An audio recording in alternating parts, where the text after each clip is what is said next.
నమస్కారం. ఈ ఫిబ్రవరి నెల 27వ తారీఖున జరగబోవు పట్టభద్రుల ఎమ్మెల్సీ ఎన్నికల నిమిత్తం కూటమి ప్రభుత్వం బలపరిచిన శ్రీ పేరాబత్తుల రాజశేఖర్ గారికి గ్రాడ్యుయేట్స్ పట్టభద్రులందరూ కూడా 1వ నెంబర్ ఓటు వేసి అఖండ మెజారిటీతో గెలిపించవలసిందిగా ఈరోజు మేము కాపునాడు కార్యవర్గం తరఫున రాజానగరం నియోజకవర్గం లాలచెరు పంచాయతీ హౌసింగ్ బోర్డు గ్రామంలో పట్టభద్రులను కలిసి అందరినీ ప్రచారం చేసి 1వ నెంబర్ గడిలో ఓటు వేసి రాజశేఖరం గారిని గెలిపించవలసిందిగా కోరిపార్థించాం. మరి ఈ నియోజకవర్గ శాసనసభ్యులు బొత్తుల బలరామకృష్ణ గారు సూచన మేరకు అలాగే ఇతర ప్రజాప్రతినిధుల సూచనల మేరకు మరి ఈరోజు మేము ఈ నియోజకవర్గంలో కార్యక్రమం నిర్వహించడం జరిగింది. అందరూ కూడా విద్యావంతులందరూ కూడా ఆలోచించి కూటమి ప్రభుత్వం బలపరిచిన పేరాబత్తుల రాజశేఖరం గారిని అత్యధిక మెజారిటీతో గెలిపించవలసిందిగా మా కాపునాడు కార్యవర్గం తరఫున కోరుచున్నాం.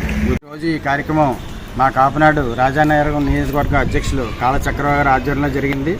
నాతో పాటు మా పార్లమెంట్ అధ్యక్షులు ముమ్మడి వీరబాబు గారు, అలాగే నగరాధ్యక్షులు ఎన్నా వాసు గారు, ఉపాధ్యక్షులు దేవకాడ చక్రపాణి గారు, అలాగే కార్మిక నాయకులు మీసాల గణేష్ గారు తదితరులు అందరం కలిసి ఈ ప్రచార కార్యక్రమం నిర్వహించడం జరిగింది.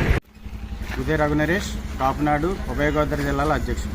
ముందుగా ఈ యొక్క కార్యక్రమం ఆహ్వానించిన కాపునాడు రాజధాని నియోజకవర్గం అధ్యక్షులు కాళ చక్రవర్తికి ధన్యవాదాలు తెలియజేస్తూ, ఈ కూటమి ప్రభుత్వం వచ్చిన తర్వాత రానున్న రోజుల్లో ఎలాగైతే స్వర్ణాంధ్ర చూస్తారని చెప్పి చంద్రబాబు గారు అన్నారో, అలాగే పవన్ కళ్యాణ్ గారు అన్నారో అదే మాట తోచతపం పాటిస్తూ ఇప్పటికీ 7 నెలలు అయింది ప్రభుత్వం వచ్చి.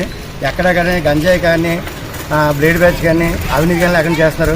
అలాగే ఉన్నతమైనటువంటి పట్టభద్రుల ఎలక్షన్లో రేపు జరగబోయే 27వ తారీఖున మన కూటమి తరఫున శ్రీ పేరాబత్తుల రాజశేఖర్ గారు పోటీ చేస్తున్నారు.